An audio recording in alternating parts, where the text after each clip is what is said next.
शुरू अल्लाह का नाम लेकर जो बड़ा मेहरबान निहायत रहम वाला है। उन फरिश्तों की कसम जो डूब कर काफिरों की जान खींच लेते हैं और उनकी जो मोमिनों की जान आसानी से निकालते हैं और उनकी जो तैरते हुए जाते हैं फिर लपक कर आगे बढ़ते हैं। फिर दुनिया के कामों का इंतजाम करते हैं कि वो दिन आकर रहेगा जिस दिन वो जलजला आएगा, फिर उसके पीछे और जलजला आएगा। उस दिन लोगों के दिल खौफजदा होंगे और आंखें झुकी हुई। काफिर कहते हैं क्या हम उल्टे पांव फिर लौटेंगे?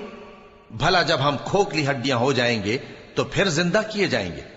कहते हैं कि ये लौटना तो सरासर नुकसान का लौटना होगा। तो बस वो एक डांट होगी, उस वक्त वो सब मैदान हश्र में आ जमा होंगे। भला तुमको मूसा की हिकायत पहुंची है जब उनके परवरदिगार ने उनको पाक मैदान यानी तुआ में पुकारा